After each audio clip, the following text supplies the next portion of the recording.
Le danger, il se pointe rarement là où tu l'attends. Un message chelou, une sortie rapide en pleine nuit, ou juste une balade tranquille en forêt. Et là, bam, tu sens que ça part mal. Aujourd'hui, je vais te raconter 3 histoires. Et au début, c'est toujours normal. Mais plus ça avance, plus ça devient bizarre. Et à un moment, t'as plus aucun doute. T'es clairement pas en sécurité. Internet, la ville, la forêt, 3 ambiances. Et une seule chose en commun, ce malaise qui te lâche plus. Bon, tu connais la règle, installe-toi confortablement, coupe les lumières et c'est parti pour la première histoire. Cassandra vit une période où son emploi du temps est à l'opposé de celui de son conjoint. Il travaille de nuit tandis qu'elle travaille de jour. Ainsi, quand elle se lève pour se préparer à aller travailler, il vient tout juste de rentrer. Les soirs de semaine, elle se retrouve seule à la maison. Un soir en particulier, Cassandra se sent très seule. Et malheureusement, son jouet préféré se casse et ne fonctionne plus. Et comment vous dire que c'est une adulte et quand je parle de jouets, on parle pas vraiment de jouets. En tout cas, si tu comprends pas l'allusion, c'est que t'as peut-être pas l'âge de regarder cette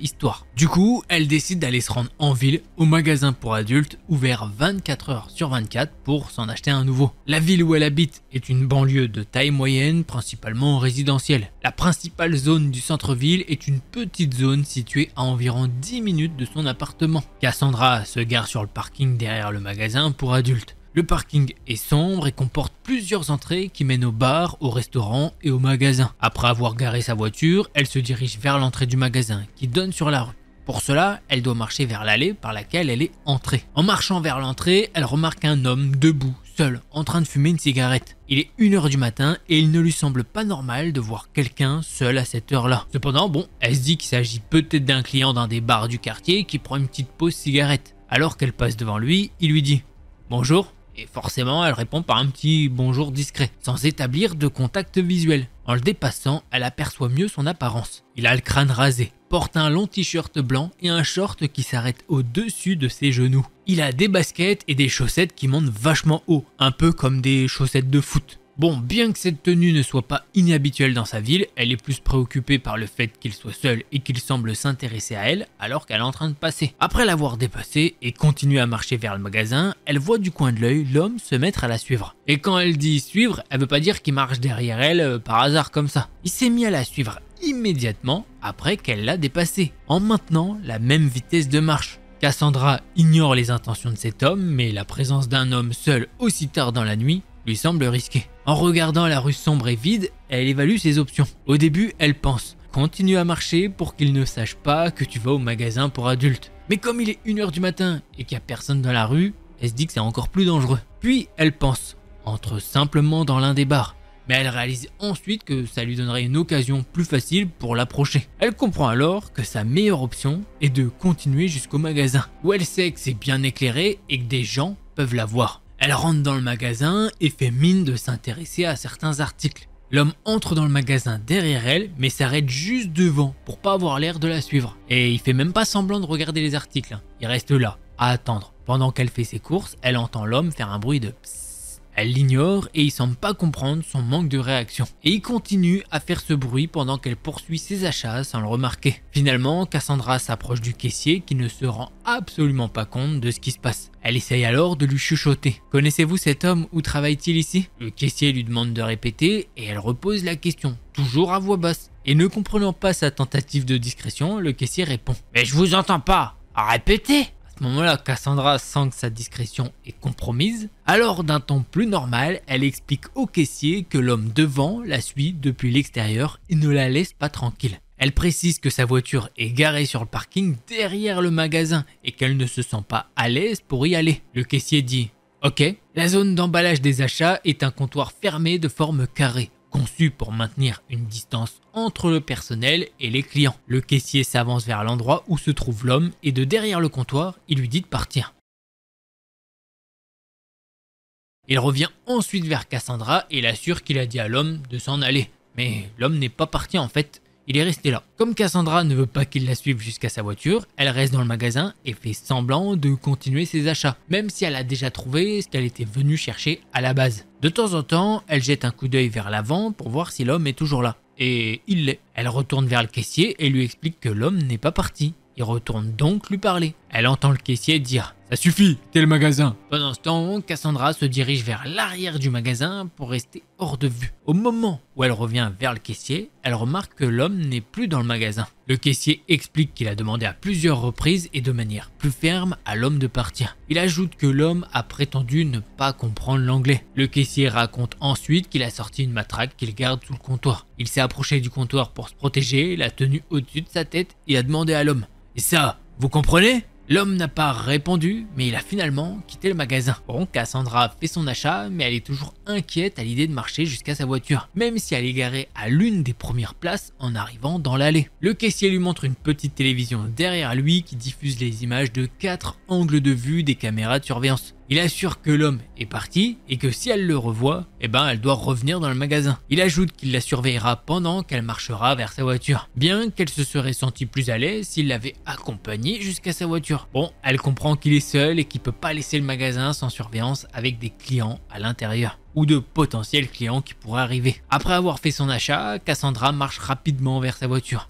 Elle garde toujours ses clés à portée de main lorsqu'elle se dirige vers sa voiture. Elle appuie rapidement sur le bouton de déverrouillage de sa télécommande, monte dans la voiture, pose son sac d'achat sur le siège passager et démarre le moteur. Une fois la voiture démarrée, elle enlève le frein à main, met la marche arrière et tout en mettant sa ceinture de sécurité, elle regarde dans son rétroviseur latéral pour reculer. C'est à ce moment-là qu'elle voit ce même homme, dans le rétroviseur latéral, marchant à toute vitesse vers sa portière côté conducteur. Elle conduit une Accord à cette époque et ce modèle verrouille automatiquement toutes les portes dès que la voiture quitte le stationnement. Dès qu'elle le voit, elle appuie sur l'accélérateur et sort violemment de sa place de stationnement. Elle sort si vite que cela le surprend et l'arrête net. Il se tient maintenant juste à côté de sa portière côté conducteur alors qu'elle continue de reculer. Elle lui lance le regard le plus sérieux possible, car elle sait que la plupart des prédateurs jouent sur la peur de leur victime. Le regard semble fonctionner. Dès qu'il la voit reculer en le fixant, il tourne la tête vers l'entrée de l'allée et commence à marcher vers l'endroit où il se tenait auparavant. Il a un air de défaite sur le visage. Et le visage de Cassandra, cependant, est submergé de soulagement. Elle quitte le parking et rentre chez elle. Elle a un peu honte d'être sortie seule si tard. Elle raconte l'incident à son petit ami quand il rentre à 6 h du matin. Il reconnaît également que sortir seule si tard n'était pas la chose la plus intelligente à faire. Elle n'est plus avec cette personne, mais elle vit toujours dans la même ville. Bien que la ville où elle vit ne soit pas la plus dangereuse, il y a suffisamment de crimes qui s'y produisent et elle n'est pas non plus considérée comme la plus sûre. Alors, à l'homme qui a décidé de la suivre à 1 h du matin avec des intentions sinistres, Cassandra espère ne jamais le recroiser. C'est clair. Bah lui, le mec, il est là. Il attend près de... En plus, il a un spot un peu, tu sais, bar. J'allais dire le mot magasin pour adultes. Il a un spot en mode, attention, je vais faire des dingueries. Clairement, lui, il est là, vraiment. T'as des mecs, des fois, ils sont juste méchants, mais ils sont un peu cons. Donc, des fois, ils arrivent à... Comme ils sont cons, bon, bah, ils arrivent pas trop méchants, des fois. Et là, quand ils réfléchissent un peu, ça peut être chiant. Bon, ce premier thread, il était vachement bien. En plus, le contexte, petit magasin pour adultes, on aurait pu penser qu'il se passerait autre chose ou quoi, machin, non, bah voilà. C'était bien, moi j'ai bien aimé le petit thread. Allez, on passe au prochain. En parlant de second thread, vous savez, à chaque fois, il faut une protagoniste. Cette fois-ci, elle s'appelle Emily. C'est une fille qui a une routine bien rodée. Tous les matins, avant même que le soleil se pointe vraiment, elle sort avec Tyson, son labrador noir qui pèse son poids. Alors pour ceux qui savent pas ça ressemble à quoi un labrador, je vous mets une photo de du petit Cookie. C'est mon labrador à moi. Bon, il est pas noir, il est sablé. Voilà, donc c'est ça, tu vois il est beau quoi. Je sais, il est beau. Bref, allez, ils font toujours le même chemin dans la forêt derrière chez elle. C'est elle où tout le monde connaît à peu près tout le monde parce que les gens qui sortent leurs chiens, ils sortent généralement, ils se croisent, ils se connaissent plus ou moins. Voilà, vous voyez le genre. C'est une petite ville du Midwest en plus, donc il n'y a pas grand chose qui change. Tyson, lui, il adore cette promenade. Dès qu'il entend Emily bouger dans la cuisine, il est déjà prêt. Ça laisse dans la gueule. Comme quoi, s'il pensait qu'elle allait oublier ou quoi. Voilà, il est prêt. Ne vous inquiétez pas, les chiens, ils connaissent les trucs à pas oublier. Pareil, Cookie, il attend devant son harnais. On dit le manteau, nous. Mais voilà, t'inquiète pas que c'est toujours pareil. Il connaît. Je lui dis, Cookie, tu mets le manteau. Il met son manteau. Elle rit toujours en lui disant, mais t'es sérieux, toi? Au fond, elle aime ça et moi aussi. C'est leur moment à eux, juste tous les deux. Ce matin-là, comme d'habitude, ils prennent le sentier principal. Emily réfléchit à sa journée. Elle doit passer chez le mécano pour sa voiture qui fait un bruit bizarre, appeler sa mère qui s'inquiète pour rien, et essayer de finir ce rapport pour le boulot. Bref, vous voyez le genre, elle est dans ses pensées un petit peu. C'est là qu'il apparaît. Un type pas trop vieux, peut-être 35 ans, habillé pour marcher, pantalon de sport et basket, genre celui qui prend soin de lui sans en faire trop. Il les voit arriver et sourit. « Eh, t'as un beau chien !» Emily répond poliment parce que c'est comme ça qu'on fait dans le coin. « Ouais, c'est Tyson, mon chien, il est plutôt cool. » Le gars qui se présente comme John commence à parler de ses propres chiens, des bergers allemands qu'il avait quand il était plus jeune. Bon, rien de spécial, juste une discussion banale avec un gars. Mais il y a quelque chose dans sa manière de regarder Emily qui la met un peu mal à l'aise. Il propose de marcher ensemble, un moment, pour pas déranger Tyson pour qu'il ne reste pas sur place. Emily hésite une seconde, mais bon, pourquoi pas. Après tout, c'est juste une rencontre banale dans une forêt, non? Tyson, lui, continue de renifler partout, comme si de rien n'était. Il fait sa vie, le petit frérot. Les jours suivants, Emily se dit que la rencontre avec John n'était pas si mal. Tyson, lui, continue ses petites explorations matinales comme si de rien n'était, reniflant chaque buisson et arbre comme s'il cherchait des petits trésors cachés. Mais voilà, c'est là que les choses commencent à sentir le roussi. Parce que bizarrement, John, il est toujours là en fait. Pas tous les jours bien sûr, non. Mais assez souvent pour que ça devienne, comment dire, gênant. Un matin sur deux environ, Emily croise John dans la forêt. Toujours au même endroit, ou presque. Et chaque fois, il trouve une excuse pour engager la conversation. Ah tiens, je me disais justement qu'on s'était pas salué hier. Ou encore, j'ai vu Tyson hier de loin. Il avait l'air en pleine forme. Au début, Emily, elle essaye d'être polie. Elle répond aux questions, parle de son boulot, de la météo, tout ce dont on peut parler avec un inconnu. Mais elle commence à piger que quelque chose cloche.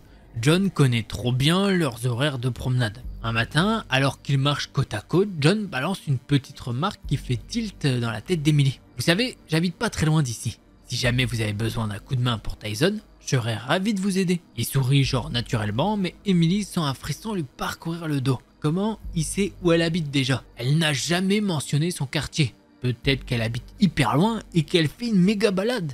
Tyson, lui, grogne légèrement quand John s'approche trop près, comme s'il commençait à comprendre que les intentions de ce gars étaient en train de changer. Bon, ça elle l'écrit là, quand elle partage le thread. Sur le coup, elle remarque pas vraiment la chose. Son chien il grogne de temps en temps, c'est plutôt normal.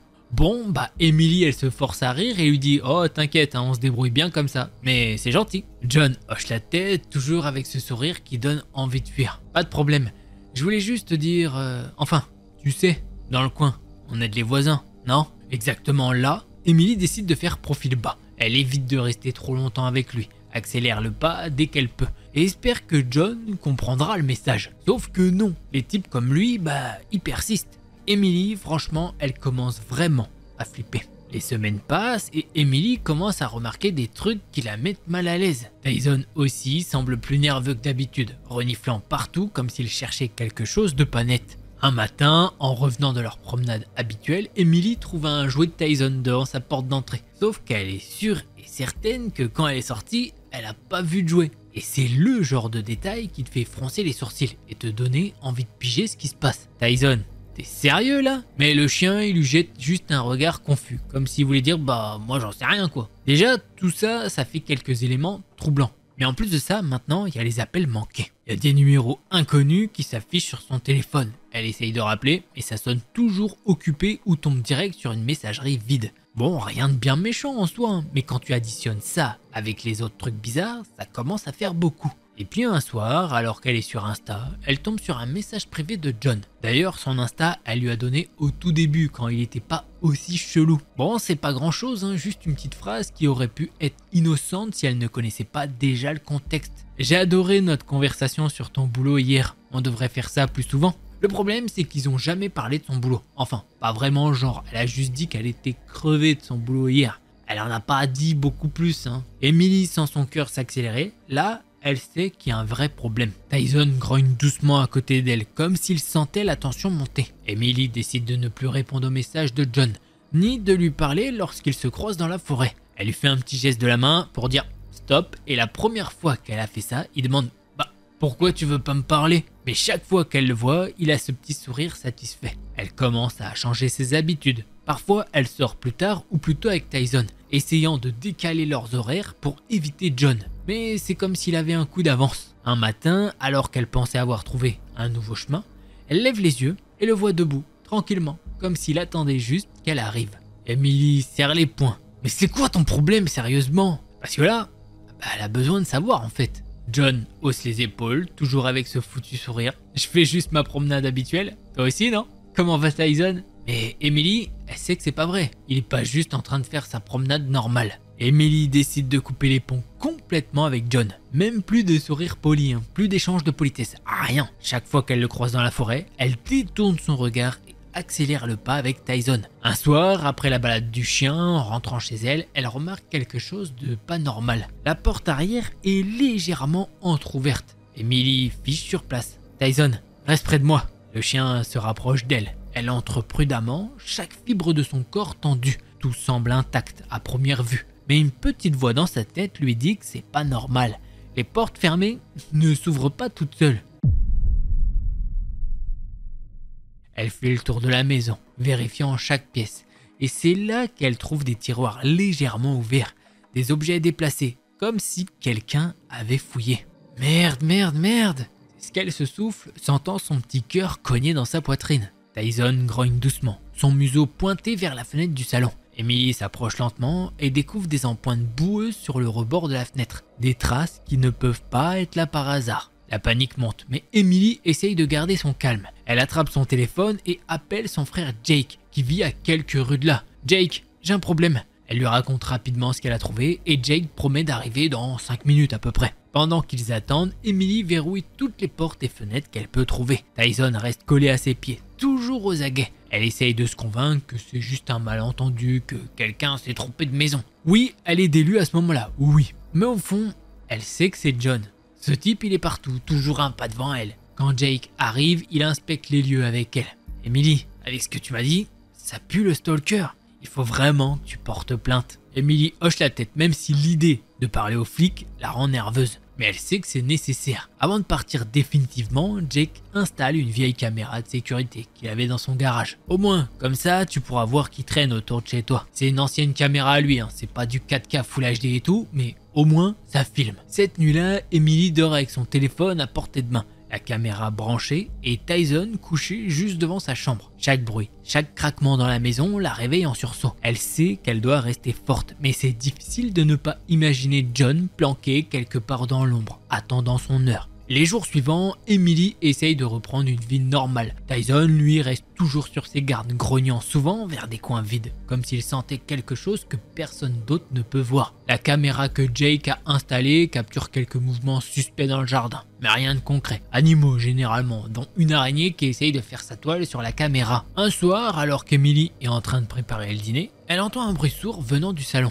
Son cœur rate un battement. « Tyson, viens ici !» Elle attrape rapidement son téléphone et se faufile jusqu'à la porte principale pour vérifier l'écran de la caméra. Sur l'image granuleuse, elle voit John, là, juste devant sa maison. Il regarde droit vers la caméra, comme s'il savait qu'elle était là. Il monte sur son perron. Emily sent la sueur perler sur son front. La fenêtre de sa chambre à l'étage est ouverte. Elle appelle les flics directs, essayant de rester calme malgré la panique qui monte. « Bonjour, je crois qu'il y a quelqu'un chez moi. » Tyson, à côté d'elle, grogne doucement, ses poils hérissés. Pendant qu'elle parle au 911, elle entend des pas dans l'escalier. Des pas lents, mesurés, comme si la personne savait qu'elle ne pouvait pas s'échapper. Emily se précipite dans la salle de bain, la seule pièce avec une fenêtre assez grande pour quitter la maison, et qui en plus possède un verrou. Elle verrouille la porte derrière elle et met Tyson sur ses genoux, serrant son téléphone comme si ça pouvait la protéger. Les pas sont maintenant plus proches. Emily entend distinctement quelqu'un essayer de tourner la poignée de la porte. « Je suis encore là !» elle dit au policier, sa voix tremblante. « Il est dans la maison. » Elle jette un œil à la fenêtre. Elle pourrait sauter, mais elle n'est pas sûre que Tyson puisse la suivre sans se blesser. Et puis, même si elle y arrive, il y aura John dehors, probablement armé ou prêt à la poursuivre. La poignée de la porte commence à bouger sérieusement. Emily prend une profonde inspiration. « Tyson, attention !» Le chien se redresse immédiatement, montrant les dents. La porte cède finalement, mais avant que John puisse entrer complètement, Tyson bondit, aboyant furieusement. Emily en profite pour attraper une bouteille de lac et de l'asperger dans les yeux pour s'en servir comme d'une bombe au poivre. « Allez, sors de chez moi maintenant !» John recule légèrement, surpris par la réaction du chien et là le fait qu'il s'est fait asperger par Emily. Mais il part pas pour autant. L'air de la salle de bain est suffocant, mais il reste là bloquant l'entrée, un sourire narquois sur le visage. « Mais tu crois vraiment que ça va marcher ? Ils mettront combien de temps ? 10 minutes ? Allez, peut-être 5 ?» Emily serre les dents, prête à utiliser la laque à nouveau si nécessaire. Mais avant qu'elle puisse agir, John fait un geste rapide vers sa poche. Emily pense qu'il sort une arme et panique. « Tyson, attaque !» Le chien y bondit comme un fou et il est mort.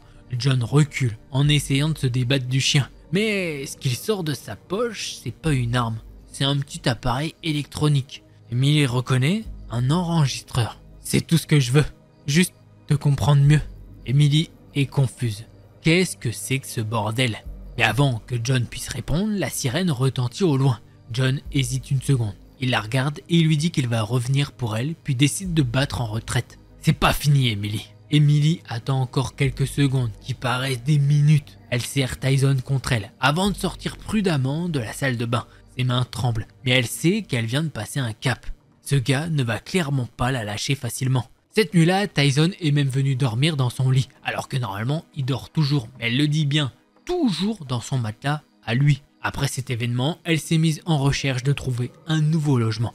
Pas que pour cette histoire, elle le précise, mais en grande partie quand même. Et elle nous dit à la fin qu'elle a déménagé. On ne sait pas quand ou comment, on ne sait pas si c'est juste une semaine après l'événement, si c'est 3 mois, j'en sais rien. J'ai pas plus de détails, donc je peux pas vous les dire si je les ai pas, clairement.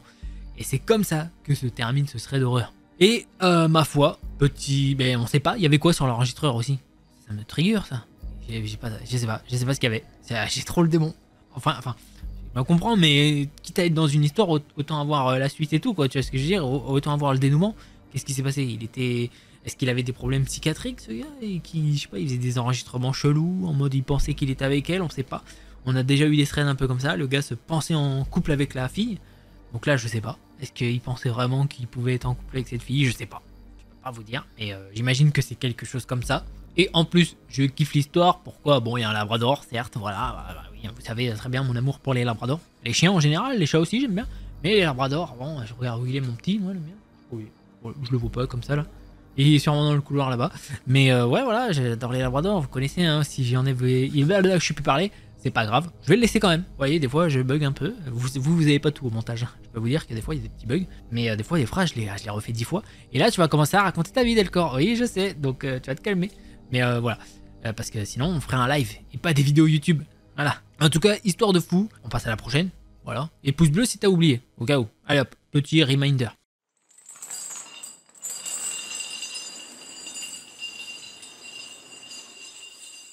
Bon, pour cette troisième histoire, c'est l'histoire d'Athéna. Ça s'est passé il y a un certain temps, vers 2015, mais elle oubliera clairement jamais. Elle avait environ 21 ans à l'époque et vivait dans sa ville depuis peu de temps. Elle venait de sortir d'une mauvaise relation, n'était pas au mieux de sa forme mentalement et ne connaissait pas beaucoup de monde en ville à part son ex et ses amis. Elle utilise une application de rencontre, plan occasionnel pour trouver des personnes avec qui passer du temps de manière décontractée. Peut-être trouver un plan cul ou quelque chose comme ça. Elle a matché avec un gars de 25 ans, Simon.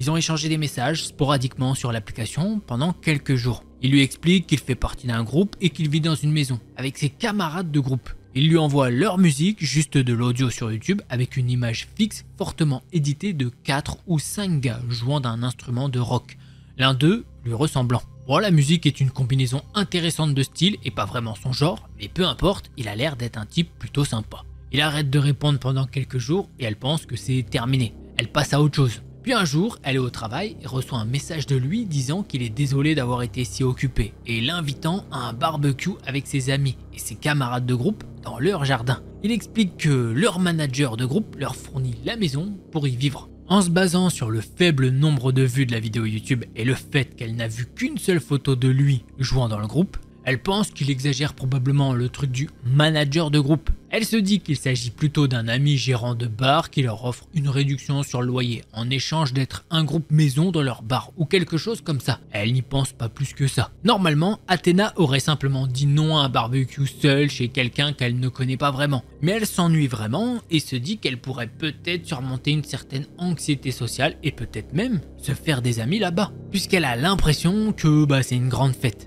Elle regarde le quartier qu'il lui a donné sur des cartes et c'est une zone de banlieue avec beaucoup de familles pour autant qu'elle sache. Elle se dit qu'être dans une cour par une si belle journée d'été ne serait pas trop risqué car beaucoup de voisins seraient dehors. De plus, c'est à quelques arrêts de train de son lieu de travail et elle termine dans quelques heures. Elle lui dit qu'elle n'est pas très à l'aise avec l'idée car elle ne le connaît pas bien, mais qu'elle passera un peu si elle n'a pas besoin d'entrer dans la maison du tout. Il dit que c'est tout à fait normal, ce qui la fait se sentir beaucoup mieux. Elle fait même en sorte de ne rien boire pendant le reste de son quart de travail pour ne pas risquer de devoir entrer pour aller aux toilettes. Athena est anxieuse à l'idée de se présenter à un barbecue avec des gens qu'elle ne connaît pas du tout, car il sous-entend que l'événement est déjà en cours. Et elle aurait du mal à trouver une adresse précise du côté de l'arrière-cour. Elle demande donc à Simon s'il peut la retrouver à la gare, car il dit que c'est une marche rapide de toute façon. Il accepte de le faire et elle le prévient de l'heure à laquelle elle quitte le travail et de l'heure à laquelle les cartes indiquent que le train arrivera à sa gare. Athena envoie un message à Simon pour lui dire qu'elle est arrivée à la gare vers 17h30 après avoir regardé autour d'elle et ne pas l'avoir trouvée.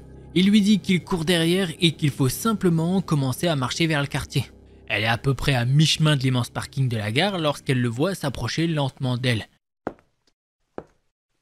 Elle reconnaît ses vêtements, il porte des pattes d'éléphant alors que c'est pas courant. Surtout pour les hommes à ce moment-là. Et ses cheveux longs de loin mais de près, son visage semble assez différent de ses photos. Peut-être un travail de retouche intensif mais elle ne sait pas. Mais il ressemble un peu à un type différent. Il a l'air plus vieux que le gars de 25 ans sur les photos de 5 à 10 ans. Il a peut-être utilisé des photos de son frère ou quelque chose comme ça. Elle ne sait pas, mais en tout cas tout ça c'était avant l'intelligence artificielle. C'est le premier vrai signe d'alarme, mais elle l'ignore.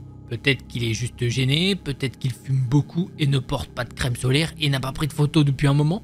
Toutes ces photos avaient l'air spontanées, donc elle pense qu'il n'est pas vraiment du genre à prendre des selfies. Et puis elle est surtout là pour se faire des amis de toute façon, donc elle ne devrait pas juger son apparence aussi sévèrement. Il est aussi clairement déjà saoul, mais beaucoup d'amis de son ex étaient de gros buveurs. Donc ça ne semble pas étrange, il organise un barbecue, après tout. Le deuxième signal d'alarme arrive peu de temps après, quand ils arrivent à la porte d'entrée. Elle lui rappelle qu'elle n'est pas à l'aise pour entrer dans la maison, mais il l'assure qu'il devrait simplement traverser pour arriver dans la cour arrière. Ok, bon, très bien. C'est pas le genre de quartier où l'on peut simplement faire le tour de la maison pour accéder à l'arrière-cour. Ils auraient dû revenir sur la route principale pour descendre l'allée directement vers l'arrière-cour. Elle pense qu'il a simplement oublié ce qu'elle a dit sur le fait de ne pas vouloir entrer à l'intérieur et de ne pas vouloir causer de problème. Alors, elle accepte. Ils entrent dans la maison et il ferme immédiatement la porte et verrouille le pêne dormant et le bouton derrière elle. Elle ne trouve ça pas trop bizarre vu que personne ne traîne à l'intérieur et que beaucoup de gens ont l'habitude de verrouiller la porte quand ils rentrent. Mais ça lui donne quand même la chair de poule pour une raison quelconque. Puis Simon lui dit qu'il aimerait vraiment lui faire visiter la maison. Elle refuse poliment et lui rappelle qu'elle est juste là pour le barbecue.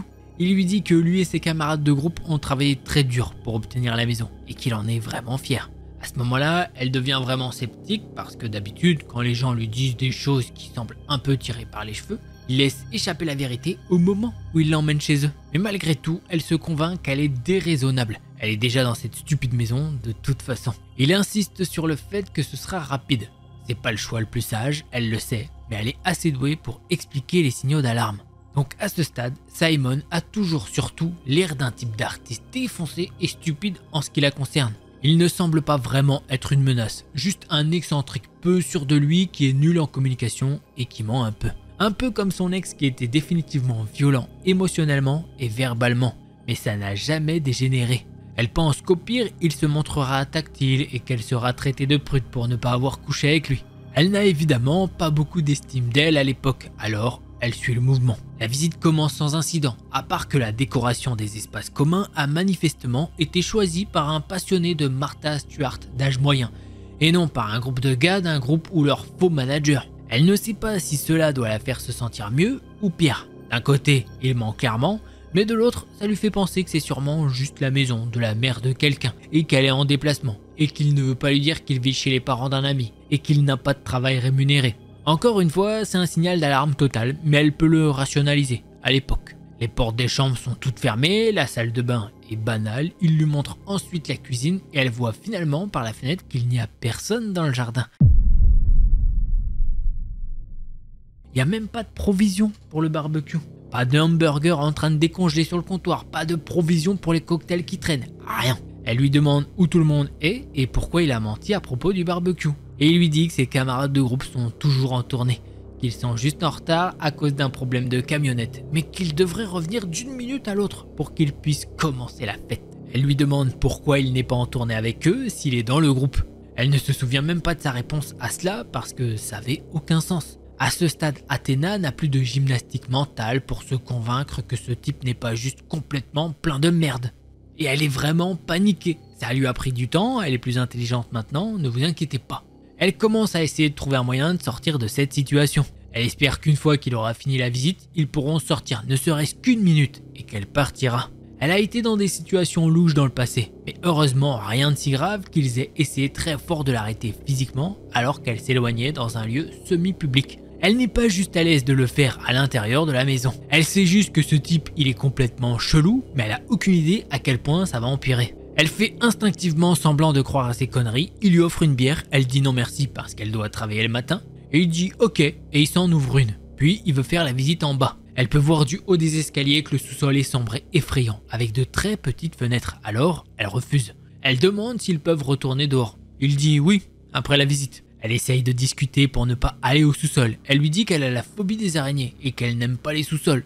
Il commence à s'agiter à cause de sa réticence. Alors elle pense qu'il serait préférable de le laisser lui montrer le foutu sous-sol et ensuite, avec un peu de chance, ils pourront sortir parce qu'elle ne sait vraiment pas quoi faire d'autre. Le sous-sol est assez banal, canapé, télé, vélo elliptique, jusqu'à ce qu'elle remarque quelque chose qui lui donne des frissons.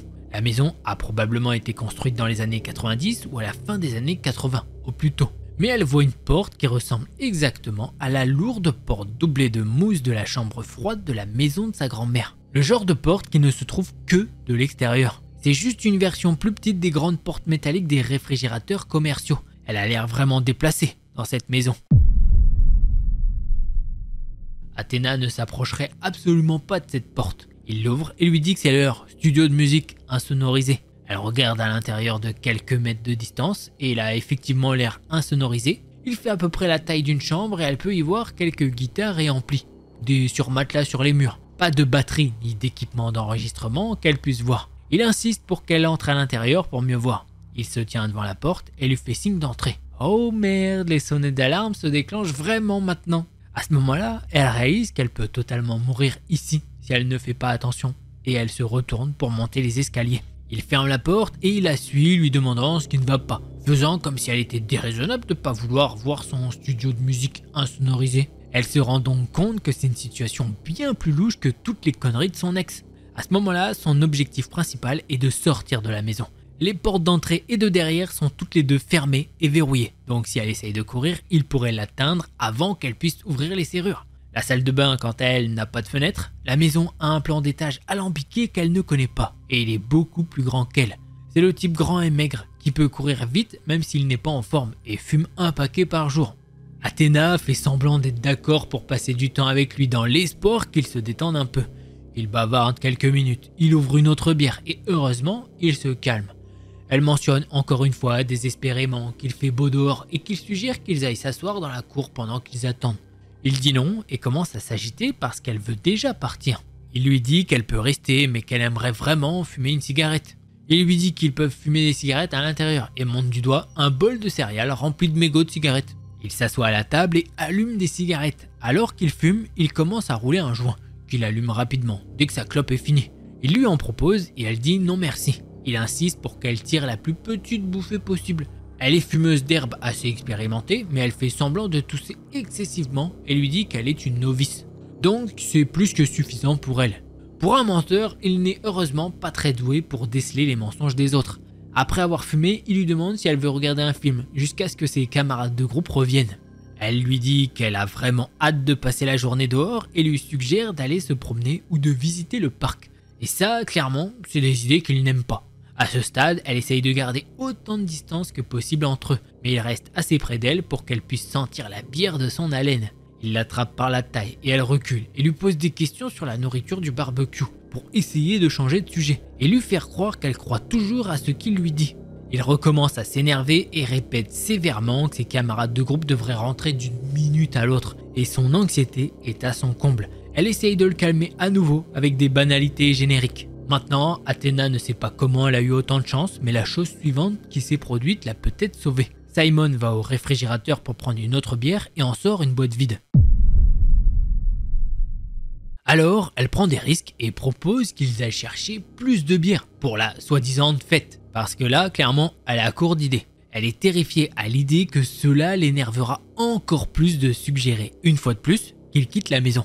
Mais elle doit essayer de toute façon. Heureusement, ses yeux s'illuminent à l'idée qu'elle puisse réellement boire un verre avec lui, et il accepte. Alors qu'il marche vers le magasin d'alcool, Athéna n'a toujours pas vraiment de plan, parce qu'elle n'est plus à l'aise à l'idée de s'éloigner de cette putain de menace dans cette banlieue étrangement désolée. Mais elle est extrêmement soulagée d'être sortie de cette maison. Elle l'accompagne jusqu'au magasin de substances, et quand ils y arrivent, elle lui dit qu'elle n'a pas besoin d'entrer s'il veut juste aller chercher de la bière. Il insiste pour qu'elle rentre à l'intérieur. À ce moment-là, elle est tellement stressée et épuisée qu'elle y va avec lui en espérant qu'une bonne occasion de partir se présentera. Quand ils entrent dans le magasin, il lui demande quel genre de bière elle veut. Elle lui rappelle qu'elle doit travailler demain et qu'elle veut pas trop boire, mais elle lui fait confiance, il a l'air de s'y connaître et elle lui laisse choisir la bière de son choix. Il se dirige vers les réfrigérateurs avec toutes les bières et de là, elle voit du coin de l'œil une voiture se garer devant le magasin. Elle en profite, elle sait que c'est sa chance, sa seule et unique chance. Elle se met à courir, sort du magasin et rentre dans la voiture de ce type. Le gars la regarde et il est choqué. Elle lui dit « Emmène-moi loin ». Il démarre la voiture et elle lui explique qu'elle a été kidnappée plus ou moins par un gars. Elle lui explique un petit peu plus en détail ce qui s'est passé et lui n'a pas l'air de s'en inquiéter plus que ça. Il lui demande combien c'est. Elle lui dit « Mais combien c'est quoi ?» Il lui fait « Bah ton travail que tu fais d'habitude ». Elle fait « Bah je sais pas, je comprends pas ». Il fait « Bah t'es bien une travailleuse qui produit des services aux gens. C'est plus de 18 ans si vous voyez ce que je veux dire ». Et elle lui dit « Bah oui c'est ça ». En fait, le truc, c'est qu'à ce moment-là, elle répond oui, mais machinalement, elle a pas vraiment capté ce qu'il avait dit. Mais bah, le mal est fait. Il lui dit « Est-ce que 50 balles, ça te dirait ?» Et elle dit juste oui de la tête. Elle dit pas oui oralement, mais elle dit oui de la tête. Elle consent à ça. Du coup, il l'emmène vers un parc boisé. Il ouvre sa portière et lui dit de sortir afin qu'il puisse faire l'acte. À ce moment-là, elle le dit, il n'y a plus aucun neurone qui se connecte vraiment dans son cerveau. Elle a littéralement bugué parce qu'elle n'était pas non consentante, donc elle était consentante pour ça, mais en même temps, elle était autre part. Elle était en pseudo-état de choc, mais elle a dit que c'était pas si mal. Et comme elle le dit, au pire, elle s'est fait 50 € pour pouvoir s'acheter de l'herbe magique.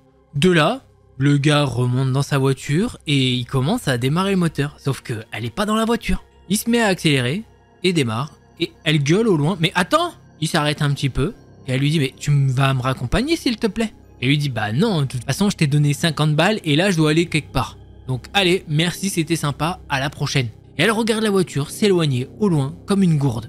Et alors là, puisqu'elle est dans une zone qu'elle ne connaît pas forcément, et bah elle fait la chose la plus intelligente selon elle à ce moment-là, elle fait du stop. Et à ce moment-là, il aurait pu lui arriver quelque chose, mais non, elle va enfin tomber sur quelqu'un de normal, elle va lui dire plus ou moins ce qui s'est passé, pas tous les détails, mais elle lui dit qu'elle a besoin d'être raccompagnée chez elle. Et c'est ce qu'il va faire, il va la raccompagner devant chez elle. Et c'est comme ça que se termine cette histoire, qui ma foi est assez lunaire en vrai. On va pas se mentir, je dois vous le dire, elle est lunaire. Là, en la lisant, je me demande les gars, il y a des événements par-ci par-là, des choix un peu, voilà, bizarre. Voilà, en tout cas j'espère que vous avez kiffé ces threads, si c'est le cas vous connaissez ce qu'il reste à faire, un petit pouce bleu et un abonnement, et si jamais vous en voulez plus, je vous invite à cliquer sur l'une de ces deux vidéos là. Allez, c'était Delcor, en attendant la prochaine vidéo, portez-vous bien, tous les petits potes. Franchement, déménager c'est déjà une mission, mais quand t'arrives enfin dans ton nouveau chez toi, t'espères juste que tout ira bien, que t'auras la paix. Sauf que pour Léa, c'est pas du tout ce qui s'est passé. Elle a emménagé au fond d'une impasse pensant être tranquille. Mais très vite, elle sent qu'il y a un truc qui tourne pas rond. Et ce truc, c'est un voisin. Un mec qui devient de plus en plus flippant. Un gars qui la laisse plus respirer. Et ce qu'il va faire ensuite, tu vas pas y croire. Il va carrément aller jusqu'à... Mais on n'en est pas encore là, justement, revenons au moment où Léa vient d'emménager dans une petite maison au fond d'une impasse. Franchement, c'est pile ce qu'elle voulait, du calme, un peu de verdure, loin du bruit et des voisins un petit peu trop curieux. Sauf que très vite, il y a un truc qui la met mal à l'aise. Elle arrive pas à dire quoi exactement, mais c'est là, dans l'air, c'est comme ça. Un espèce de malaise qui lui colle à la peau. Bon, en rentrant du boulot, un soir, alors qu'elle sort ses sacs de course de la voiture, elle le voit. Un type planté dans le jardin d'en face. Il la regarde, pas un petit regard rapide comme ça en mode hop, ça va. Non, il est en train de la fixer, sans cligner des yeux. Le gars est grand, baraqué, un vieux sweat gris dégueulasse sur le dos et un jean taché. Bon, il est là, juste debout, à la mater, comme si c'était normal. Léa lui sourit et elle lui dit bonsoir en lui faisant un petit signe de la main. Le mec, il branche pas du tout. Forcément, c'est un petit peu bizarre comme interaction et du coup, elle détourne vite la tête et rentre chez elle en fermant bien la porte à clé. Elle se dit qu'elle a dû tomber sur le cinglé du quartier. Ça arrive, non? Le lendemain matin, elle tire doucement ses rideaux. Et il est encore là, dans son jardin, en train de bricoler, elle ne sait quoi. Toujours ce regard lourd. Un frisson lui remonte dans le dos. Elle essaye de pas y penser, se prépare pour la journée, enfile ses petites baskets et attrape ses clés. Quand elle ouvre sa porte, son regard tombe direct sur sa voiture. Normal, c'est son point de focus numéro 1. Une fois qu'elle arrive près de son véhicule, elle peut voir que sur son capot, il y a des traces étranges. À première vue, elle se dit que c'est sûrement des crottes de pigeons. Mais bon, plus elle se rapproche, plus elle se rend compte que non, en fait. C'est pas un oiseau ni de la pluie qui a fait ça,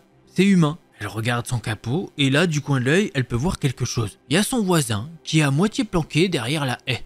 Et là, comme ça, sorti de nulle part, il sort de sa petite haie vu qu'il a été démasqué et il se met à cracher un gros molar bien dégueulasse sur son capot de voiture, comme ça, sans aucune gêne. Et bien évidemment, son regard reste fixé sur elle pendant qu'il le fait, comme un petit défi en mode tu vas faire quoi. Forcément, Léa, il y a un petit frisson qui lui remonte dans son dos et elle recule d'un pas et elle plaque ses clés contre sa poitrine. Elle qui se demandait qui avait pu faire ça, et au moins là, elle le sait direct. C'est lui, il cherche même pas à s'en cacher en plus. Le cœur en vrac, Léa essuie vite fait la saleté avec un vieux mouchoir trouvé au fond de sa poche et elle remonte chez elle à toute vitesse et claque la porte derrière elle. Elle bloque le verrou 2 fois, puis elle s'appuie contre la porte, les yeux fermés. Elle inspire, elle expire, ça commence vraiment à être flippant tout ça. Bon, les jours passent, Léa fait semblant d'ignorer son voisin, mais en vrai, il est partout. Toujours dehors dans son jardin. Il est toujours en train de l'observer. Parfois, quand elle jette un coup d'œil par la fenêtre pendant qu'elle fait la cuisine ou qu'elle fait la vaisselle, un truc comme ça, il est dans son jardin, tranquille, et très souvent en train de regarder sa fenêtre.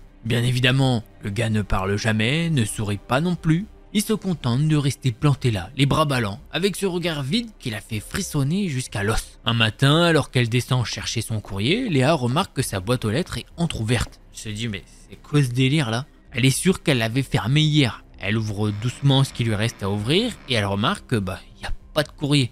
Alors que pourtant, elle est quasiment sûre que devrait y avoir du courrier. Du coup, elle regarde un petit peu par terre en mode peut-être qu'il est tombé ou quelque chose comme ça. Et à force, ses yeux tombent sur lui. Oui, le voisin, à quelques mètres, les mains dans les poches, un petit sourire en coin.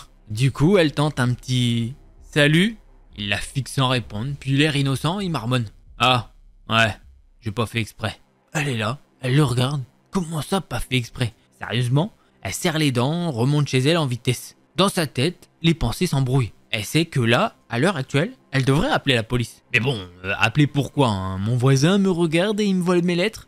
Les mecs ils vont se foutre de sa gueule. Et le soir même, elle se fait violence. Elle descend, bien décidée à lui parler en face.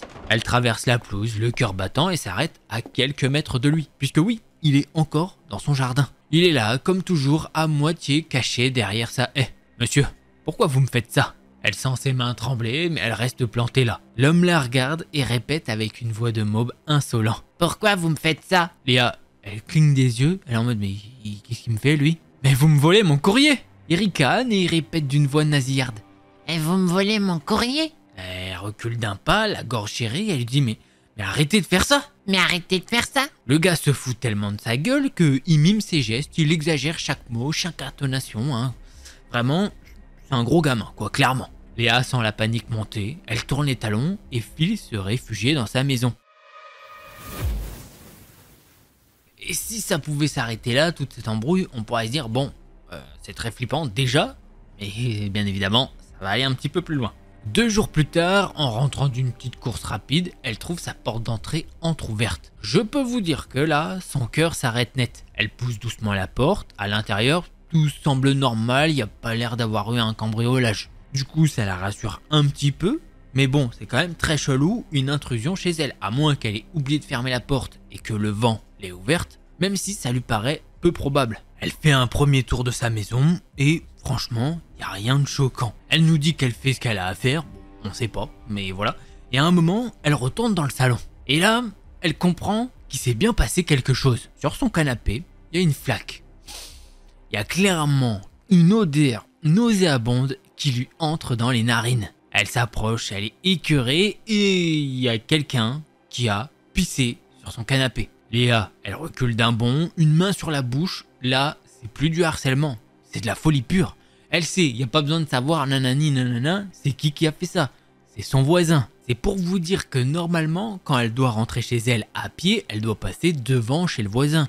Mais là, elle veut tellement plus passer devant lui qu'elle se met à faire un détour pour arriver de l'autre côté pour pouvoir rentrer chez elle. Et il y a un nouveau truc qui s'est déclenché chez elle. C'est que maintenant, elle sursaute au moindre bruit. Elle a peur qu'il rentre par effraction, qu'il fasse une dinguerie encore pire que pisser sur son canapé. Un dimanche après-midi, après avoir passé encore une fois un midi à faire à manger sous le regard de cet homme, et ben elle se dit qu'elle peut aller faire un petit truc quand même. Elle décide d'aller sonner chez les autres voisins en face de chez elle. Bon, la porte s'ouvre, il y a une vieille dame qui passe la tête. Léa lui explique la situation et la vieille femme soupire. Ah ouais, lui, ouais. Il a déjà fait pareil avec les autres. Avant toi, il y avait un couple. Ils sont partis au bout de 3 mois. Léa remercie cette dame pour ses explications et se rend à la maison d'à côté. Et bah chez eux, c'est pareil. Ils lui disent que l'homme est cependant très dérangé quand même. Et avant le couple, il y avait déjà une autre personne qui habitait là. Et elle n'a pas fait long feu. Personne n'a jamais vraiment osé porter plainte et personne n'a réussi à le faire partir. En rentrant chez elle, Léa, elle se sent prise au piège. Elle ne sait pas quoi faire contre ce voisin. Et c'est pour ça qu'elle partage son histoire sur internet pour avoir un petit peu des conseils. Et forcément, dans les commentaires, le conseil qui est revenu le plus souvent, c'est appeler la police. Parce que certes, il était chelou dans le jardin. Bon voilà, qu'est-ce que tu veux, il est dans sa propriété à lui. Quand je dis dans son jardin, c'est son jardin à lui, hein, c'est pas le sien à elle. Donc il est en toute légalité. Mais derrière, bon, je pense que voler le courrier, je pense que là il y a moyen de faire quelque chose déjà peut-être. Et ensuite il rentre chez elle pour pisser. Je pense que voilà. Ça me fait un petit peu rigoler parce que c'est le truc un peu pipi caca, donc je suis un gamin. Mais en vrai, de vrai, c'est hyper flippant parce que là c'est ça, mais ça va être quoi la prochaine fois? Et il va arriver, il va lui mettre un couteau sous la gorge. Oh tu me fais chier, dégage de là. Donc voilà, première histoire malaisante, c'est tranquille, genre pas full horreur, mais très malaisant. Allez, on passe au prochain thread.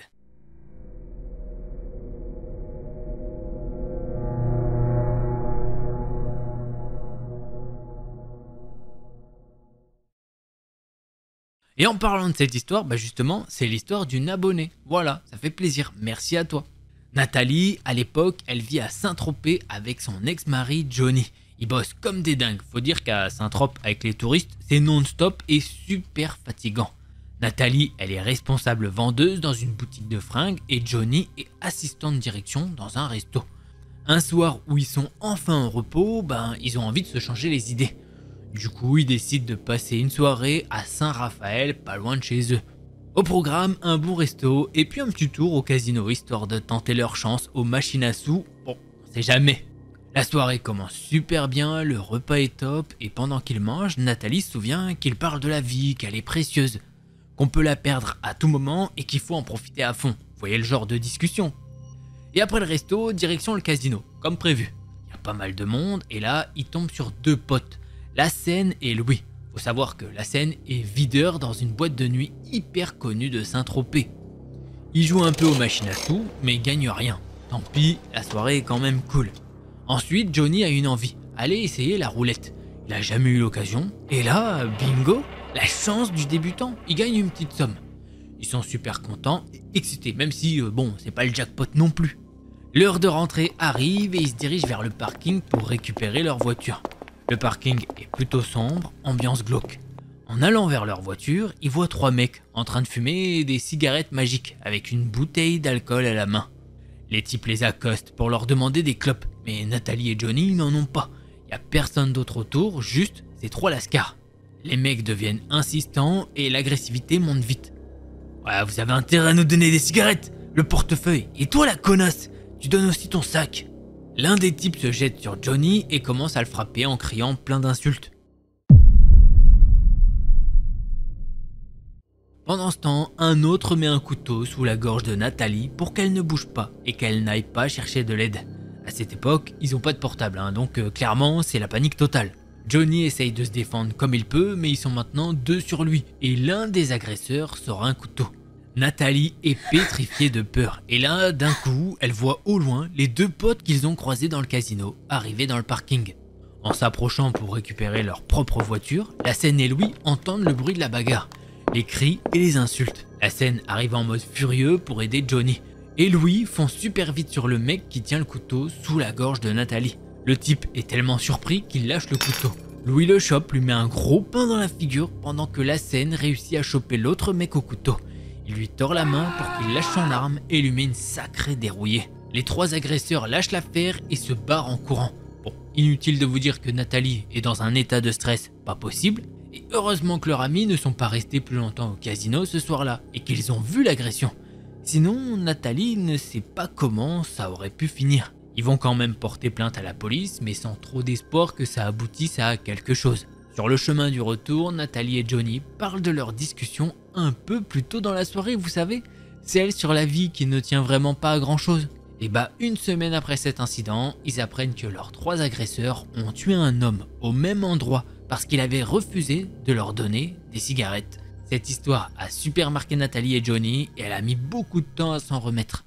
Et on peut effectivement le comprendre. Je pense pas qu'avoir un couteau sous la gorge, ça fasse ultra plaisir parce que, pour te dire, moi la dernière fois, mec, n'importe quoi, j'allais dire, moi la dernière fois je me suis coupé, j'ai à peine touché une lame de machin, je me suis coupé. Imagine sous la gorge et tu sais très bien que, bon, voilà. Bref, mais le plus fou aussi c'est que je lui ai dit, c'est quand même fou, vous parlez du sens de la vie et tout, et c'est toujours, j'ai l'impression que c'est tout le temps comme ça, quand tu parles du truc, le sens de la vie machin, et bah il t'arrive une dinguerie, donc il faut pas trop en parler. C'est une dinguerie, vraiment. L'histoire était folle, clairement. Elle va très vite, mais elle est intense, quoi. Donc, franchement, un grand merci à toi de nous l'avoir partagé. Merci beaucoup. Et si vous aussi vous voulez en partager une, ça se passe sur delcorstory@gmail.com. Vraiment, un grand merci à toi parce que c'est, à mon avis, je pense que ça a dû faire des flashbacks en racontant l'histoire là. Ça devait pas être très très cool. Allez, merci et on passe à la prochaine histoire.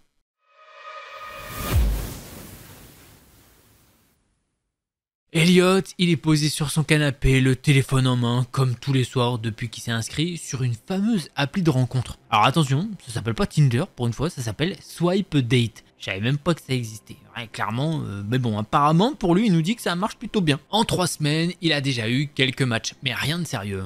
Soit ça décroche au bout de 3 messages, soit il tombe sur des profils un petit peu louches. Mais ce soir, il se dit qu'il va tenter sa chance une dernière fois avant de désinstaller l'appli. Selon lui. Il fait défiler les profils, bon, sans trop réfléchir, ce qu'il veut, on sait c'est quoi. Le pouce glissant à droite ou à gauche au feeling. Et là, il tombe sur Ashley, 26 ans. Elle vient de liker son profil. Il ouvre direct pour voir. Sur les photos, elle a un sourire à tomber, des yeux pétillants. Elle est pas trop maquillée, pas trop posée, elle a l'air plutôt naturelle. Et en plus, elle a des goûts similaires aux siens. Film d'horreur, escapade en pleine nature et pizza ananas. Oui, il assume, bravo à lui. C'est du courage. Voilà, n'hésitez pas à me dire si vous aimez la pizza ananas dans les commentaires, j'ouvre un débat. Personnellement, c'est non. Voilà, mais bon, c'est comme ça. Bref, revenons à l'histoire. Elliot, il engage la conversation, un truc léger. Alors, pizza ananas, t'aimes vraiment? Elle répond presque immédiatement et il enchaîne. Pas de blanc non, il n'y a pas de réponse monosyllabique, c'est-à-dire oui, non. Elle est drôle, intelligente et elle propose même qu'ils se rencontrent. Pas dans un café ou un bar comme d'habitude, mais directement chez elle. Vas-y, tu peux venir, j'habite pas loin, je te ferai découvrir la meilleure pizza de ta vie. Elliot, il hésite, c'est un peu direct, non? Mais en même temps, ça change et puis elle a l'air trop cool pour être une arnaque ou un truc chelou. Alors, il accepte. Elle lui envoie son adresse, un quartier à une vingtaine de minutes en voiture. Il se lève, se passe un coup d'eau sur le visage, un dernier petit check dans le miroir, jean propre, chemise pas trop froissée, cheveux en bataille, mais dans le style... Oh t'as vu j'ai pas trop fait exprès, bon ça passe.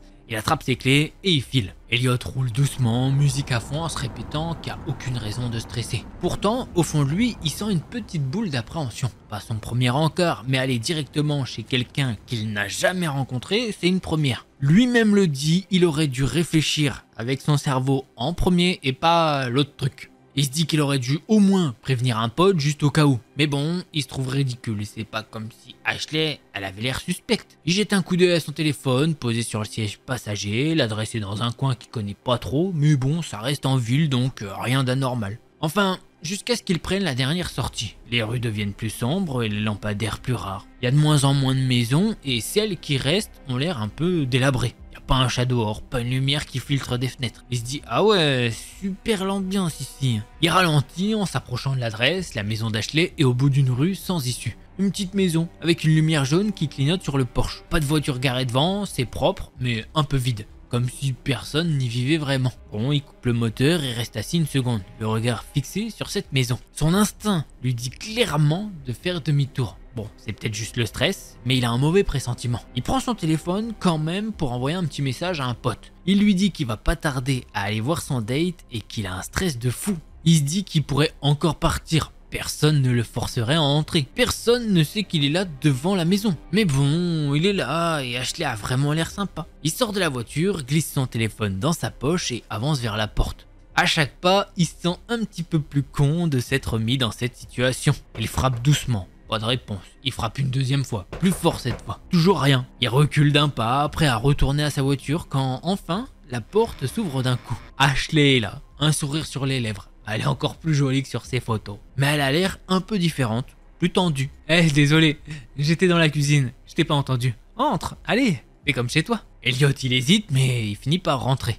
L'intérieur est propre, mais il y a presque rien. Un canapé, une table basse et une vieille télé. Les murs sont nus, pas de photos, pas de déco. Ça sent un peu la peinture fraîche, comme si la maison venait juste d'être tapée. Ashley referme la porte derrière lui et sourit. Alors, t'as trouvé facilement? Ouais, ça va, j'ai pas trop galéré. T'habites ici depuis longtemps? Ouais, quelques mois, je voulais un endroit tranquille. Elle lui fait signe de poser ses affaires sur la table basse. Vas-y, pose ton téléphone là, t'en auras pas besoin de toute façon. Elliot hésite une seconde, mais bon, il s'exécute. Il se dit qu'il est trop parano, ça y est. La meuf devant lui, elle existe vraiment. C'est sûrement une meuf normale qui veut pas qu'il soit scotché à son écran. C'est bien normal pendant un date. Mais il peut pas s'empêcher de se demander pourquoi elle a insisté là-dessus. De base, il l'aurait sûrement fait.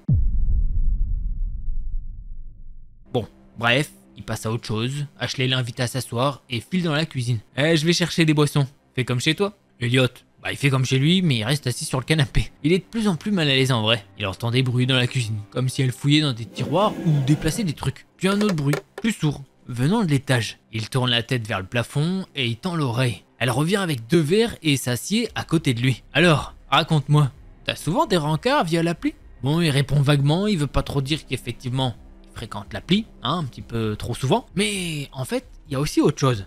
Son esprit est ailleurs. Il a envie de poser des questions, de savoir s'il y a quelqu'un d'autre dans la maison, parce que clairement, là, il entend des bruits chelous. Mais bon, il se retient, pas envie de passer pour un mec flippé, ça la fout mal, surtout pour un premier rendez-vous. Puis, il entend un autre bruit, plus fort cette fois. Ça vient clairement de l'étage. Elliot, il se redresse un peu et il lui fait « Mais c'est quoi ça ?» Ashley rit nerveusement. Oh, c'est sûrement le vent, cette maison elle fait toujours des bruits bizarres. Sauf qu'Elliot, il est pas très convaincu, il y a quelque chose qui cloche et il commence à se demander si venir ici c'était vraiment une bonne idée. Il jette un œil sur son téléphone posé sur la petite table basse devant lui. Il capte toujours le réseau et bon, ça le rassure un petit peu. Au pire, il peut appeler quelqu'un s'il se passe un truc bizarre. Ashley est à côté de lui, souriante, détendue. Enfin, c'est ce qu'elle veut faire croire. Elliot sent que au fond d'elle, elle est un peu nerveuse. Elle bouge beaucoup, se passe une mèche de cheveux derrière l'oreille toutes les 2 secondes. Elle essaye de combler les blancs en parlant de tout et de rien. Mais il sent qu'il y a quelque chose qui cloche. T'as une maison sympa. T'es toute seule ici? Il dit ça pour essayer de briser le silence un petit peu qui s'installe de temps en temps. Elle rigole, mais c'est un rire forcé. Ouais, parfois j'ai des amis qui passent, mais là ce soir, il y a que nous. Elliot, il acquiesce, mais il a pas l'air convaincu non plus. Depuis qu'il est arrivé, il a entendu plusieurs fois des bruits venant de l'étage. Et puis, il y a aussi cette ambiance. La maison, elle est trop vide, trop impersonnelle. Il n'y a pas de photos, il n'y a pas de déco, il y a vraiment le strict minimum. Ça ressemble plus à un Airbnb qu'à une vraie maison habitée. Un bruit sourd résonne encore venant d'au-dessus. Cette fois, c'est impossible de faire comme si de rien n'était. Elliot pose son verre sur la table basse et regarde Ashley. Mais t'es sûr qu'on est seul? Elle hésite une seconde, puis lui sourit. Ouais, c'est rien, cette maison, je te l'ai dit, elle est vieille, elle craque souvent. Mais avant qu'Elliot ait le temps de répondre, un autre bruit se fait entendre, plus proche, comme si quelqu'un déplaçait un meuble à l'étage. Il se lève instinctivement, son regard fixé sur le plafond. Écoute, je veux pas être parano, mais il y a clairement quelqu'un là-haut. Ashley, elle se lève également, elle est tendue. Ok, c'est bon, t'as raison, j'ai un coloc qui devait pas être là ce soir, mais il a peut-être changé d'avis. Elliot plisse les yeux. Un coloc? Tu m'as dit que t'étais seule. Elle ouvre la bouche pour répondre, mais elle est coupée par le bruit de pas dans l'escalier. Elliot tourne la tête vers le couloir. Un homme descend tranquillement, comme s'il était chez lui. Grand, costaud, tatouage sur les bras. Le genre qui n'inspire pas confiance à première vue selon lui. Ash. C'est lui? Ashley baisse les yeux, visiblement mal à l'aise. Ouais, c'est lui. Elliot recule d'un pas, son cœur battant à toute vitesse. Attends. C'est quoi ce délire? Le type descend les dernières marches et s'avance vers lui. T'inquiète mon gars, c'est juste une petite vérif. Passe-moi ton téléphone, tes clés de voiture et ton portefeuille. Et tout se passera bien. Elliot secoue la tête. Mais t'es sérieux là? En disant ça, il parle pas au mec. Il regarde Ashley. Il cherche une explication, une once de regret. Mais non, elle évite son regard. Allez, fais ce qu'il dit s'il te plaît. Elliot comprend qu'il est tombé dans un piège. Son premier réflexe est de tendre la main vers son téléphone sur la table basse. Mais là, un deuxième homme surgit de la cuisine, armé d'un couteau. Bouge pas mec. Le premier type tend la main. Allez, ton portefeuille. Et maintenant? Elliot hésite, mais il sait qu'au fond de lui, il a pas trop le choix. Il sort son portefeuille de sa poche et le tend. Voilà, prenez-le. Mais laissez-moi partir, ok?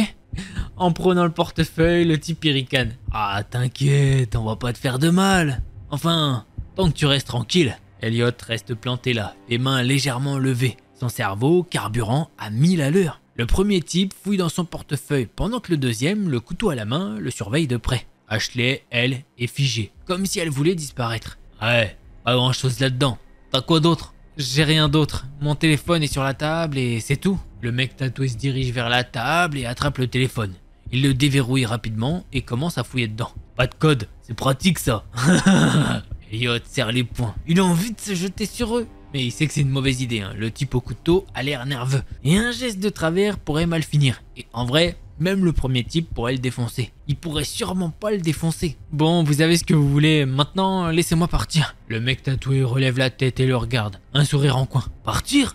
Mec, tu crois vraiment qu'on va te laisser comme ça? T'as vu nos visages? Elliot sent une sueur froide lui glisser dans le dos. Il essaye de cacher sa panique. Mais je dirais rien, sérieux. Je veux juste rentrer chez moi. Ashley s'avance enfin, les bras croisés, la voix tremblante. Laisse-le partir, Brad. On a ce qu'il faut, c'est bon. Allez. Brad, le type tatoué, éclate de rire. Mais sérieux? Sérieusement, Ash? Mais t'es trop gentil, c'est ton plus grand problème ça. Il se tourne alors vers Elliot. Voilà ce qu'on va faire. On va monter à l'étage et toi, tu restes ici bien sagement. Pas de conneries, ok? Elliot hoche la tête, mais il sait qu'il doit trouver un moyen de s'en sortir. Il les regarde monter les escaliers, puis se tourne vers Ashley. Pourquoi tu fais ça? Elle baisse les yeux, incapable de répondre. Ashley, t'es coincé avec eux, c'est ça? Ils te forcent? Elle relève la tête, surprise, mais elle ne dit rien. Elliot voit ses yeux briller, comme si elle allait pleurer. Écoute, aide-moi à sortir d'ici. On peut appeler les flics, t'as bien un téléphone sur toi. Allez, tu peux t'en sortir. Ashley secoue la tête, les larmes aux yeux. C'est pas si simple. Un bruit de pas à l'étage les interrompt. Brad et l'autre type redescendent. Brad tient un sac à dos qui semble plein. Il le balance sur le canapé et s'adresse à Elliot. Bon, on va bouger. Mais toi mon pote, t'as deux choix. Soit tu restes ici bien sagement jusqu'à ce qu'on soit loin, soit... Il laisse sa phrase en suspens. Mais son regard suffit à faire passer le message. Elliot serre les dents. Il sait que clairement, ils sont en train de mentir. S'il reste, il a de grandes chances qu'il s'assure qu'il ne parle jamais à personne. Le type au couteau s'approche de lui et lui fait signe de s'asseoir. Allez, assieds-toi et bouge pas. Elliot obéit, mais son esprit est en ébullition. Il doit clairement trouver un moyen de s'en sortir avant qu'il ne soit trop tard. Brad jette un coup d'œil à Ashley. T'as vérifié qu'il a pas appelé quelqu'un avant de venir? Elle secoue la tête. Non, mais il avait son téléphone sur lui tout le temps. Brad la fixe, visiblement agacé. T'es sûr de toi? Parce que si les flics débarquent, c'est toi qui prends. Il hésite une seconde, puis hoche la tête.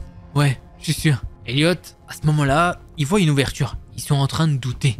Peut-être qu'il peut utiliser ça. Vous n'avez pas à faire ça, vous pouvez juste me laisser partir. Brad, il se met à éclater de rire encore une fois. Mec, t'es marrant. Mais t'inquiète, on va régler ton cas très vite. Il fait signe à l'autre type de surveiller Elliot pendant qu'il parle à Ashley à voix basse. Elliot essaye d'écouter, mais il est trop loin pour entendre clairement. Le type au couteau s'approche un peu plus.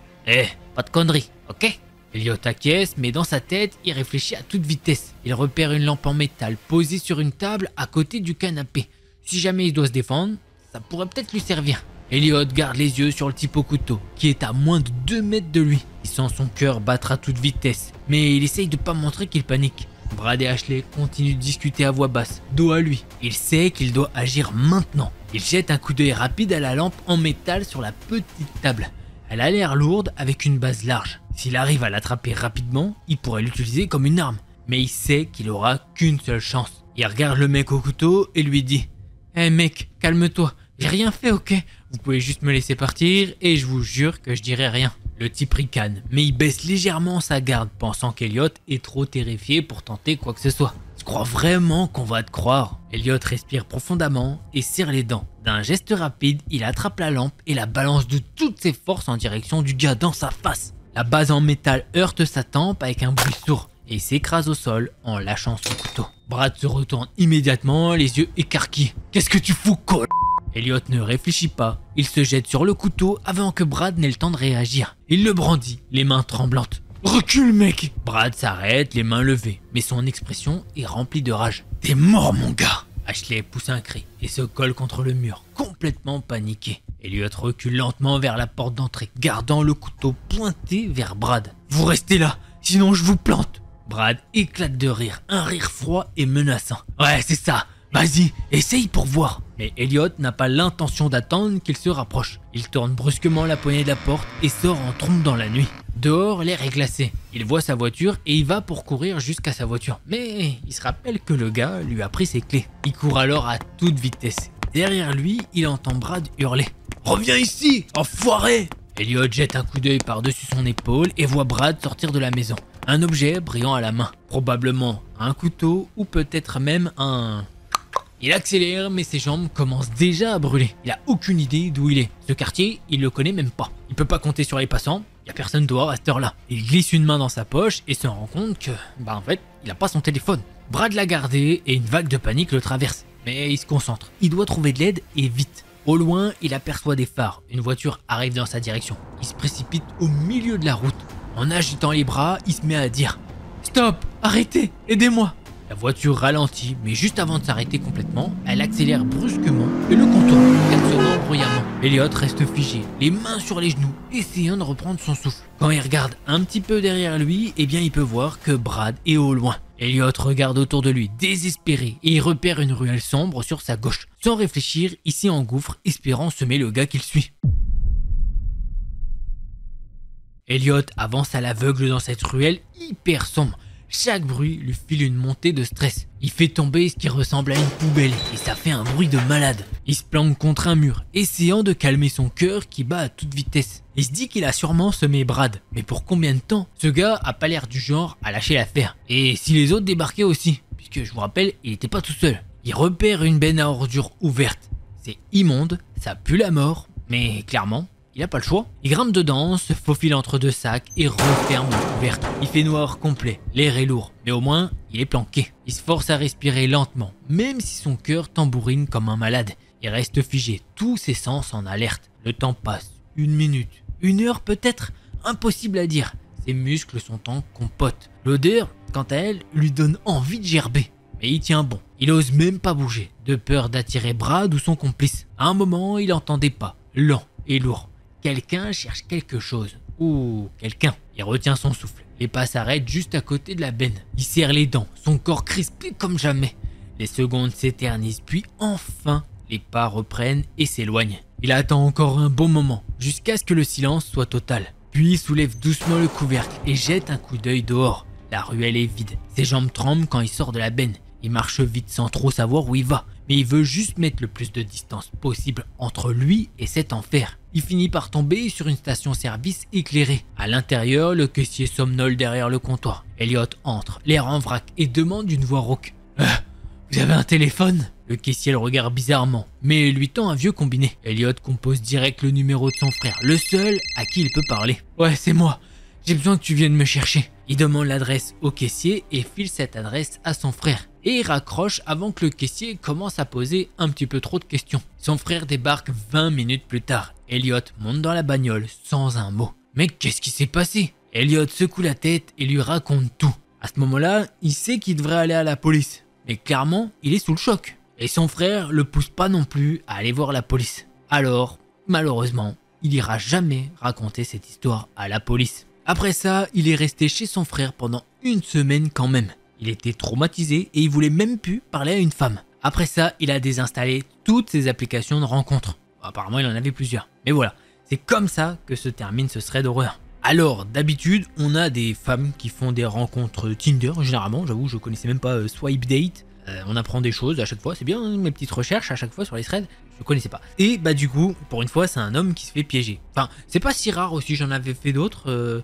Et même une fois sur Badou, bah, la femme, ils avaient tué quelqu'un, hein, carrément. Donc c'était une sorte de true crime un petit peu, c'était un thread true crime. Donc voilà, qui était sur Badou, site de rencontre, comme quoi il n'y a pas que les femmes qui... J'imagine que c'est plus les femmes, il faudrait des pourcentages mais je les ai pas, hein, donc voilà. Histoire de fou, clairement moi je l'ai kiffé, voilà, je sais pas ce que t'en as pensé. On va passer au prochain thread.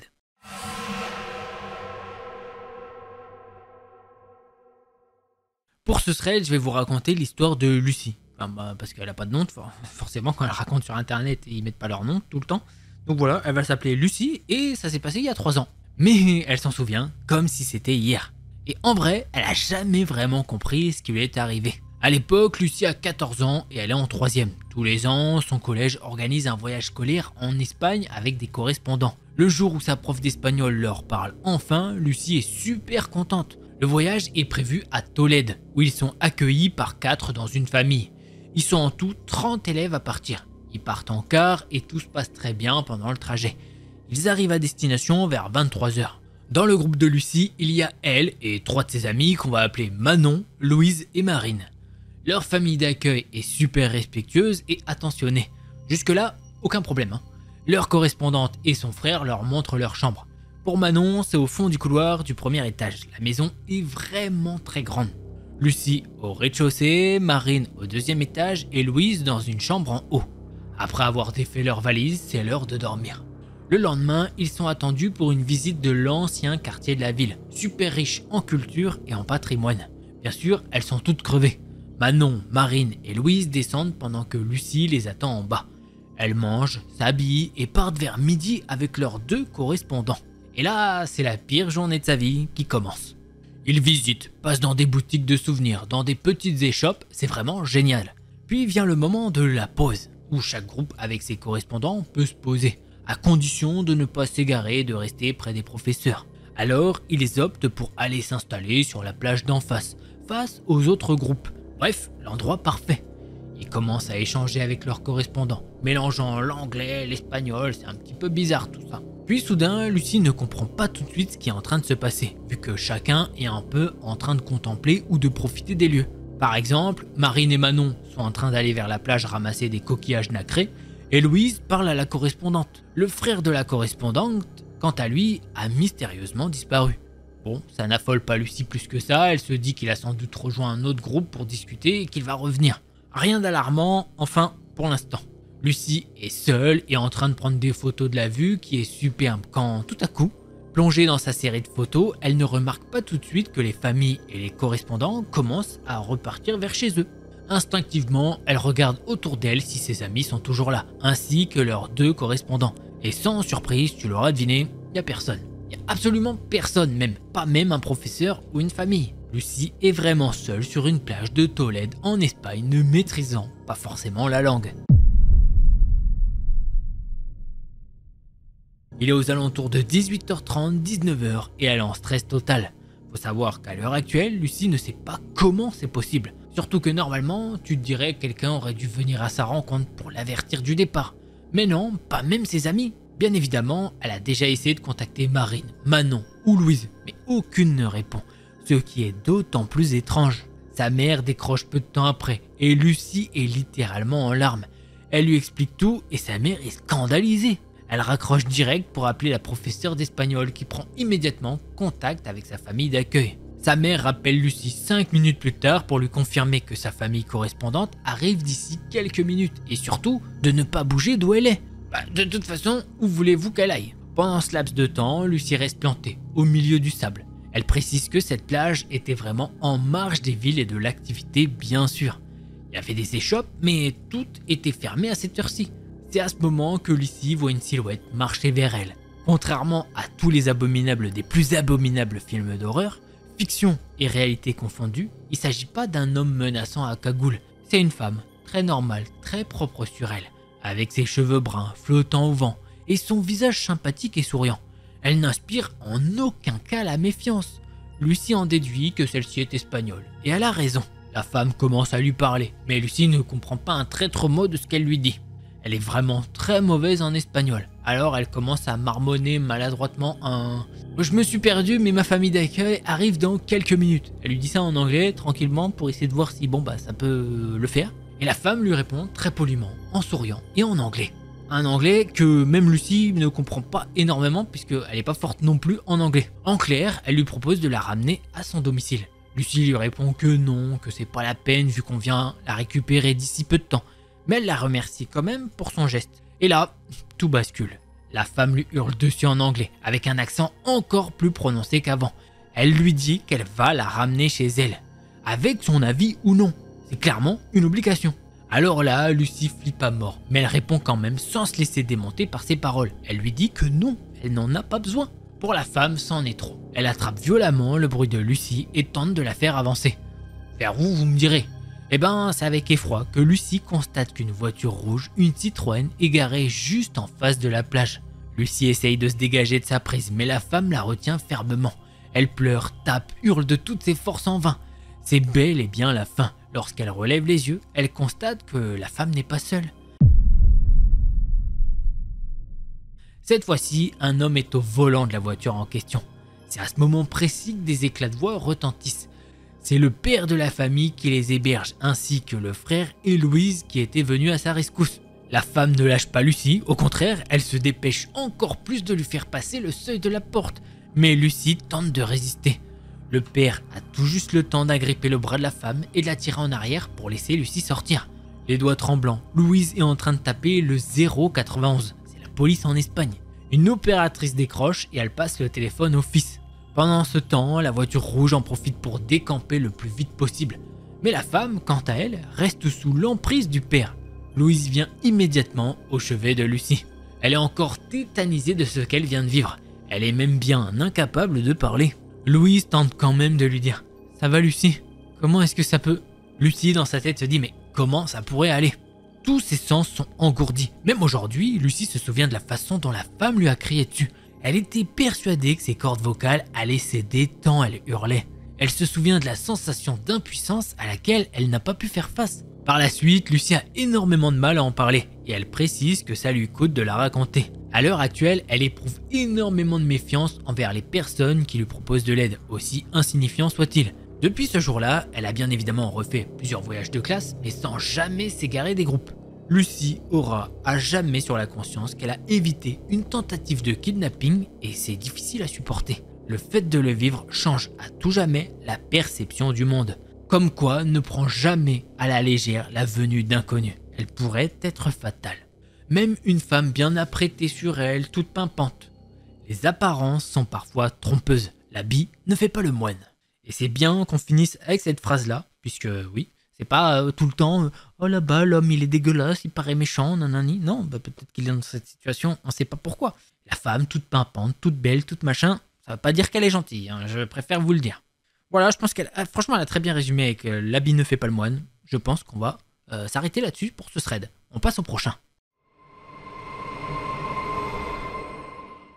L'histoire que je vais vous raconter, c'est celle d'une abonnée qui s'appelle Lenny. Elle m'envoie un mail parce qu'elle suit mes vidéos depuis un moment et elle s'est dit allez, pourquoi pas moi. Pour mettre un peu de contexte, à ce moment-là, Lenny a 18 ans. Elle a essayé plusieurs études différentes mais rien ne lui plaît. À partir de janvier 2024, elle décide donc d'arrêter de chercher sa voie et de se lancer dans la vie professionnelle.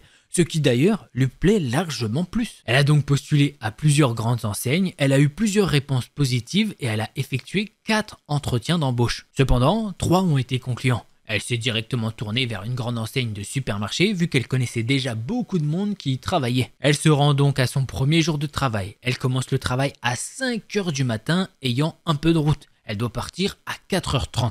Il y a des travaux devant chez elle depuis un certain temps, elle doit donc faire un détour près du cimetière. Lenny part de chez elle et arrive à ce fameux cimetière. Elle voit un homme marcher dos à elle. Elle ralentit donc puisque c'est une rue très étroite. L'homme se retourne et a, pour ne pas être méchant, une sale tête. Elle a directement des frissons de gêne. L'homme a une démarche particulière. Elle se demande si elle doit l'aider puisque traîner à 4h35 la nuit près d'un cimetière, ça lui paraît pas très normal. Et à un moment où elle arrive à sa hauteur, Ça allait très vite, hein, mais elle veut bien tout détailler pour qu'on comprenne. L'homme clenche la porte, c'est-à-dire qu'il essaye d'ouvrir la porte de sa voiture super rapidement. Il commence à tabasser la fenêtre côté passager et se met à lui hurler dessus. Lenny est tétanisée, mais elle réussit à démarrer super rapidement malgré que l'homme continue de tabasser sa voiture. Sur la route, elle essaye d'appeler ses parents en larmes car elle n'arrive pas à se calmer. Son père court vers le cimetière afin d'espérer voir l'homme, mais rien. Bref, c'était son premier jour de travail et elle arrivait en pleurs devant son responsable qui a d'ailleurs été très compréhensif. Elle en a reparlé il y a quelques semaines avec une connaissance plus âgée qui habite le même village qu'elle et il lui a raconté